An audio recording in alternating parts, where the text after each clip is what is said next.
Olá, muito boa noite a você. Eu sou Adalberto Piotto e seja bem-vindo ao Cenário Econômico pela TV Brasil, com emissoras públicas de todo o país, diretamente dos estúdios da B3, no centro da cidade de São Paulo. O desemprego voltou a subir no mês de janeiro, mas o IBGE faz duas ressalvas. Parte das demissões é por motivos sazonais, de funcionários temporários contratados no final do ano passado, que perdem normalmente o emprego em janeiro. E que há mais gente ocupada no começo deste ano do que em janeiro de 2017. E uma terceira conclusão: a maior parte dos empregos criados vem da informalidade. No programa de hoje, o assunto desemprego é um dos destaques, como também a defesa de ministros da área econômica do governo federal para a entrada do Brasil na OCDE e aumentar a produtividade das empresas e dos trabalhadores do país. E você sabia que 30% dos alimentos produzidos no Brasil são desperdiçados? Tudo isso agora aqui no Cenário Econômico. Os ministros da área econômica do governo Temer defenderam hoje em Brasília, durante o lançamento do relatório econômico OCDE Brasil, a adesão do Brasil à Organização para a Cooperação e Desenvolvimento Econômico e a continuidade da agenda de reformas. Participaram os ministros Henrique Meirelles, da Fazenda, Diogo Oliveira, do Planejamento, e o presidente do Banco Central, William Goldfein. O governo formalizou no ano passado um pedido para a entrada do Brasil na organização grupo que atua como uma organização para a cooperação e discussão de políticas públicas econômicas que devem guiar os países que fazem parte do grupo. Durante seu discurso, o ministro Henrique Meirelles falou da relevância do relatório e da sua abrangência, baseado na melhor experiência internacional de medidas que deram certo ou não. Acompanhe. Confirma, não é? Tudo aquilo pelo qual temos trabalhado e tudo aquilo que estamos propondo e que já foi realizado, não é? Desde a definição e a aprovação da emenda constitucional que estabelece o teto de gastos, por exemplo, não é? E todas as outras medidas fiscais que seguiram-se a essa, evidentemente enfatizando particularmente a reforma da Previdência, mas toda essa série de medidas que define um novo caminho, um novo parâmetro fiscal para o país. E também a recuperação da credibilidade da política monetária, a volta da inflação a patamares que conduzem e estimulam o consumo, o investimento e a estabilidade, não é? E também define uma maior expectativa de estabilidade à frente, não só por parte da política fiscal em função de tudo que está sendo aprovado, mas também dos resultados da política monetária. O ministro da Fazenda também fez menção à questão da produtividade do trabalhador brasileiro e das empresas aqui no país, menor do que nos países da OCDE. E disse que a reforma trabalhista aprovada no ano passado é uma medida que tende a aumentar a produtividade no Brasil e, com a modernização da lei, reduzir os casos que são levados à Justiça do Trabalho. Há alguns anos atrás, conversando com o presidente de uma organização privada global, europeia, com grande presença nos Estados Unidos, grande presença no Brasil. Nos Estados Unidos, eles tinham, na época, alguns anos atrás, 70 mil funcionários no Brasil. Nos Estados Unidos, eles tinham 27 causas trabalhistas. 2 advogados trabalhando período parcial. No Brasil, mesmo número, mesmas práticas, eles tinham 25 mil causas trabalhistas, 150 advogados em período integral. Isto é o chamado custo Brasil, né? Isto aí já temos um avanço extraordinário nisso com a aprovação da reforma trabalhista. Quer dizer, é algo, como eu mencionei há alguns anos atrás, impensável. É um avanço extraordinário. Esperamos a criação de 6 milhões de novos empregos no Brasil, com resultado apenas da aplicação da lei e um aumento gradativo do índice de produtividade. O IBGE divulgou hoje que o desemprego voltou a aumentar no trimestre encerrado em janeiro. A curva do desemprego tinha começado a mudar de direção, reduzindo a desocupação ainda no primeiro semestre do ano passado, com a recuperação da economia. No entanto, os técnicos do IBGE fazem duas observações importantes para entender o que aconteceu agora nesse mês de janeiro. Primeiro, que normalmente há um aumento do desemprego em janeiro por causa de demissões de trabalhadores temporários contratados no final do ano anterior. Por outro lado, mesmo com as demissões, o número de pessoas com trabalho no início deste ano é maior do que no início do ano passado, ou seja, o índice de desemprego agora é menor de janeiro agora do que janeiro de 2017. Vamos dar uma olhadinha nas telas ali. Olha, em janeiro de 2018, esse é o índice de desemprego no país. Atualmente, 12,2% com esse aumento. Isso significa 12 milhões e 700 mil pessoas desempregadas. Em dezembro de 2017, só para a gente fazer um comparativo, ou seja, em dezembro, no último mês do ano passado, era de 11,8. Esse aumento foi de 0,4 ali de aumento, 0,4 ponto percentual. Em janeiro de 2017 era de 12,6, ou seja, apesar desse aumento de desemprego agora em janeiro em relação a dezembro, janeiro com janeiro a gente tem uma redução ali, na verdade, de 12,6 para 12,2. Para a gente seguir para ver um gráfico agora, para ver o tamanho, essa curva do desemprego, a gente tem uma outra tela. Olha, o primeiro dado é de março de 2017, era de 13,7% de desemprego no Brasil. Chegou a mais de 14 milhões de desempregados, né? Depois, em junho, já era de 13%, em setembro do ano passado, de 12,4%, 11,8%. Foi aí o último dado de queda do desemprego brasileiro. E aí nós temos o dado agora de janeiro de 12,2%, esse pequeno aumento no que a gente viu aí pelas razões explicadas pelo IBGE. Para a gente fazer um outro comparativo, onde é que foram criadas e onde saiu, onde teve problema na criação de novos empregos, a gente tem um outro dado ali. Ainda para fazer essa comparação, janeiro com 2017 de janeiro com 2018, houve um aumento de 1,8 milhão de empregos, ou seja, 1 milhão e 800 mil pessoas passaram a ter alguma ocupação. Aí tem uma observação do IBGE, a maior parte no trabalho informal, de funções informais, que é normalmente quando o emprego começa a se reaquecer, vem de atividades informais. E houve 562 mil vagas a menos com carteira assinada, essa perda de vaga com carteira assinada. Nesse emprego, na verdade, nessa criação de 1 milhão e 800 mil, há uma divisão que o IBGE faz, porque na pesquisa da PNAD mostra exatamente onde é que estão sendo criadas essas ocupações. Vamos lá, e dá para entender muito bem. 986 mil trabalhadores são por conta própria, ou seja, resolveram trabalhar por conta própria pela dificuldade ou porque quiseram abrir um negócio. 581 mil novos empregos sem carteira assinada, ou seja, absolutamente uma informalidade.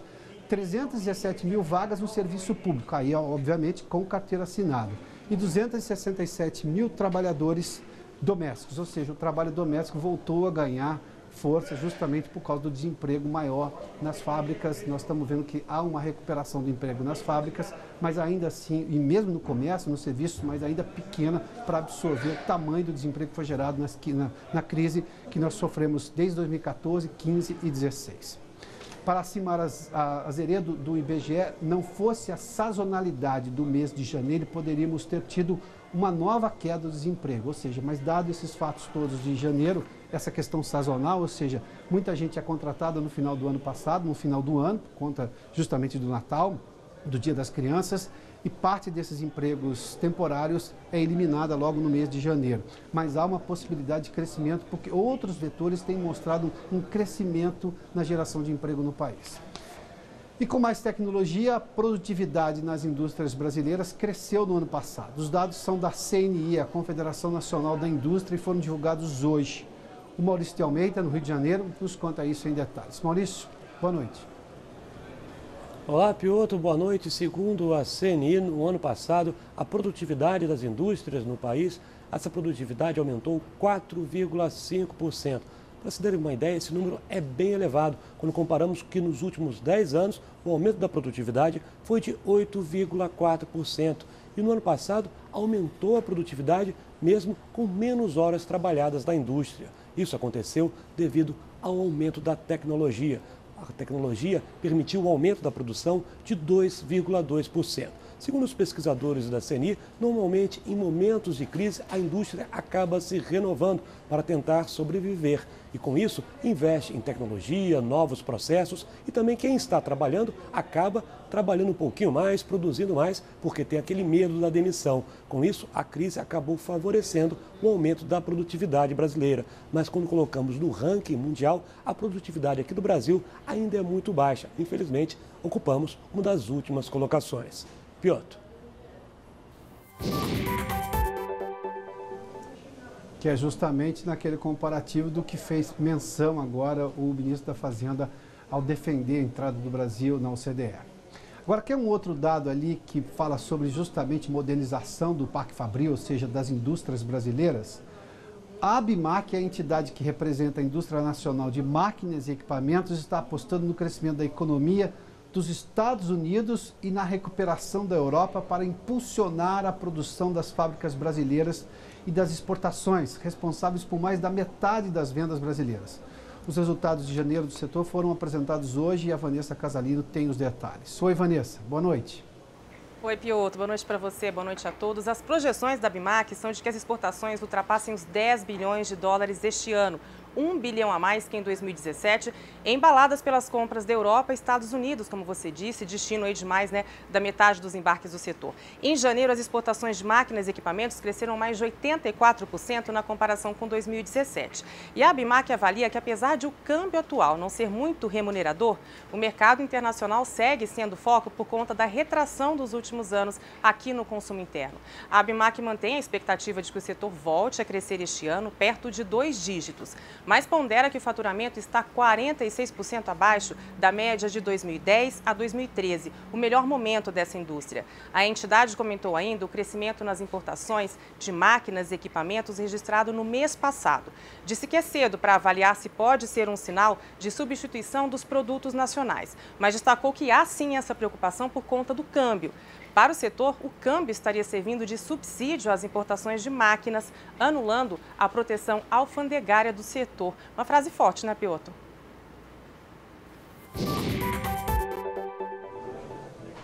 Sem dúvida, até porque boa parte das exportações brasileiras estava sempre ancorada num câmbio favorável.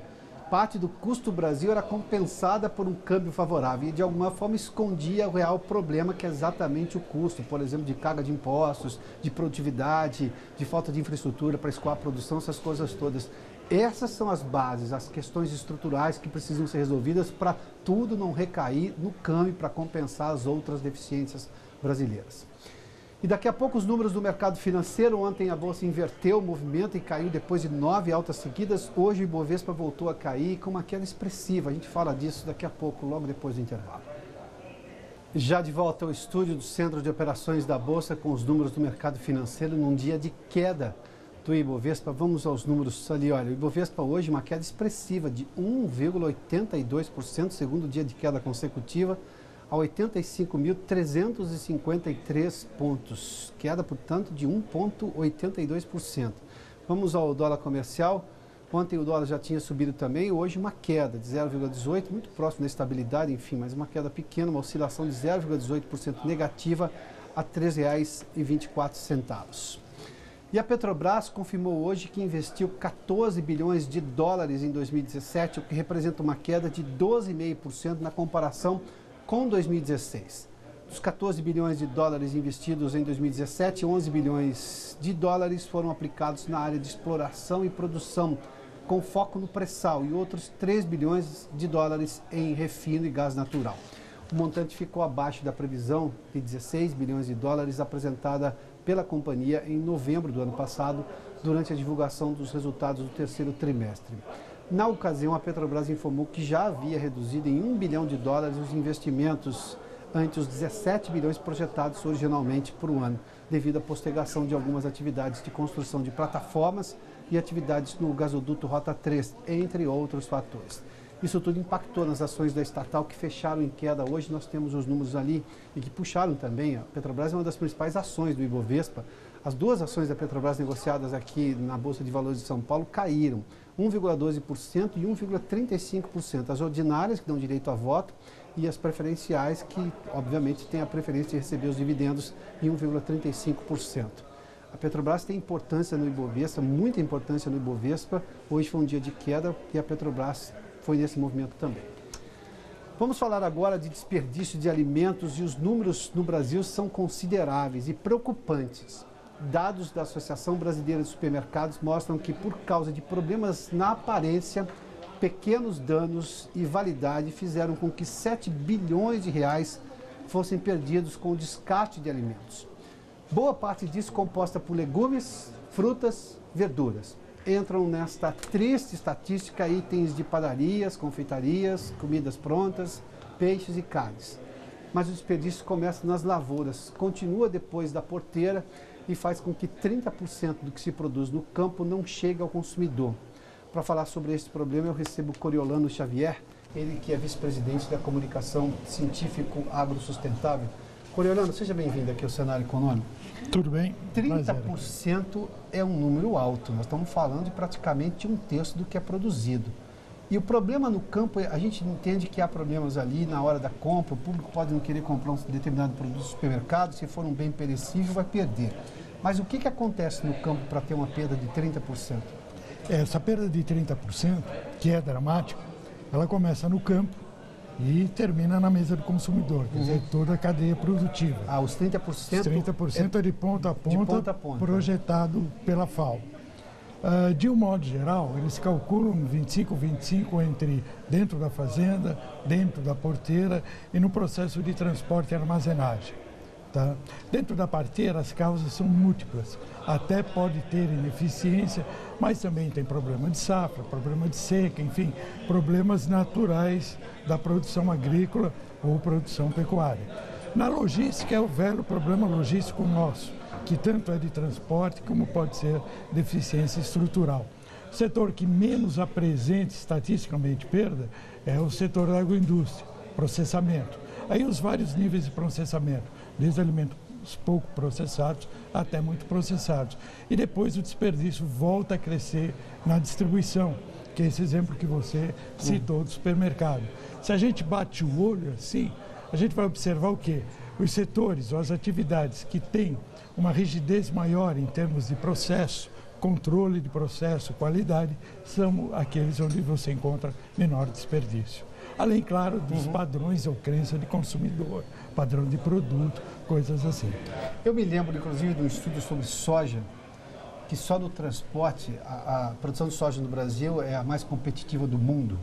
Tem tecnologia aplicada, tem condições climáticas que favorecem, mas tem muito talento e capacidade técnica para produzir muito. Mas daí o caminhão ia lá na estrada, a estrada com problema e soja caindo pela estrada inteira. E perdia-se muito só nesse processo. Ou seja, soja, eu estou falando de soja que tem alta resistência. Estou falando de um grão que tem alta resistência. Quando eu falo de hortaliças, eu tenho um problema muito maior, não é? Porque aí eu tenho... É altamente perecível, não é? Pois é, esse exemplo que você deu para a soja, inclusive na época da safra, se a gente anda pelo Brasil, aí pelas áreas produtoras, você vê muitas vezes começar a germinar soja no acostamento, né? É produto que caiu.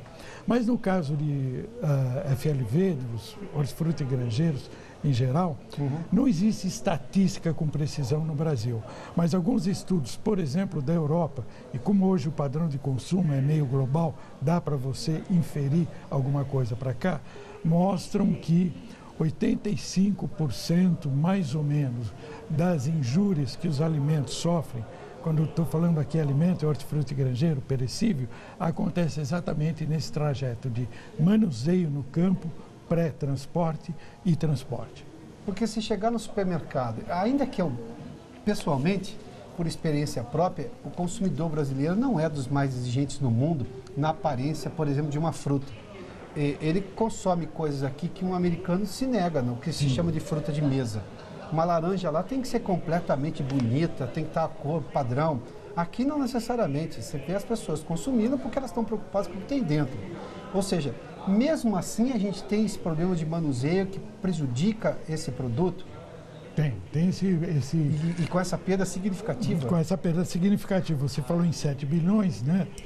Claro que os hortifruti granjeiros não é o total desses 7 bilhões, mas segundo os dados da Abra, alimento perecível representa cerca de 21% da perda operacional dos supermercados, tá? Você vê que é uma fatia ponderável.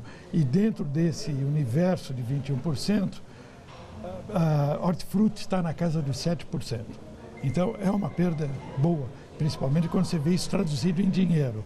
Agora, veja bem, isso que a gente fala de consumidor, de fato, a gente tem um padrão de escolha um pouco menos rigoroso que principalmente os países do hemisfério norte, de economia mais opulenta, né? Mas mesmo assim tem um estudo, eu não me recordo aonde exatamente, mas saiu publicado no final do ano passado, aqui em São Paulo, que mostra que 40% das pessoas, cerca de 40% das pessoas associam produto feio a produto impróprio para consumo. 40% produto feio, produto impróprio para consumo. Esse feio é muitas vezes um pouco mais sensível numa cenoura, torta, enfim, num legume, não necessariamente na cor de uma laranja, mas existe essa associação, coisa que é crença, isso não é um fato, porque nutricionalmente ele continua apto e pronto para consumo. Coriolano, se a gente pegar parte desses, sobretudo de hortifruti granjeiros, há um problema de uso de herbicidas nas lavouras brasileiras, às vezes por desinformação do produtor, que na verdade acaba se prejudicando também, porque manuseia de forma equivocada e isso vai ter um futuro ruim para ele, na saúde dele. Mas parte dos produtos que se olha aqui na feira vai se medir, aí tem um excesso de herbicida que não teve o prazo, a cura do tempo que ele tem que ficar lá, enfim. Se a gente considerar uma análise disso aí, a gente tende a ter um aumento no descarte de alimento aí por uma questão sanitária? Talvez, quer dizer, de novo, a gente vai cair na deficiência estatística do Brasil, né? Mas dá para inferir alguma coisa nesse sentido. Se bem que é preciso ver que, por exemplo, hoje você tem todo um trabalho do setor supermercadista já tentando barrar isso na origem. Trabalho que começa com treinamento, inclusive dos produtores, no sentido de aplicação adequada, aplicação correta e até controle mesmo do teor eventual de resíduo. Outra coisa que precisa ver é que um resíduo de laranja está na casca. Isso não é prejudicial se você pensa numa laranja consumida in natura, mas vai fazer efeito se a laranja é industrializada e esmagada. Enfim, hoje a gente vai encontrar gargalos no setor de qualidade, vamos chamar o segurança do alimento, de várias natureza, seja por vencimento, deterioração, validade e muitas vezes por residual, coisas desse tipo. Agora, é uma área que está caminhando, e com progresso nítido. O que a gente vai perceber no Brasil é que isso daqui é um arquipélago, né? Pelo nosso tamanho. Então, você tem desde redes bem estruturadas de supermercado até pequenas lojas onde você vai ter um problema mais agudo de conservação, de refrigeração e do próprio controle. 60% dos supermercados hoje têm uma área, um departamento voltado à perda operacional de alimentos, certo? E isso vale também para produtores e etc e tal. Você tem um grupo de produtores aqui no estado de São Paulo, eles formaram um grupo chamado Vegetais Saudáveis, onde eles garantem a origem, a qualidade e a segurança do alimento. Enfim, está caminhando. Coriolano, obrigado pela gentileza da entrevista, viu? Foi um prazer. Muito obrigado pela sua companhia. O Cenário Econômico termina aqui. Boa noite. Até amanhã.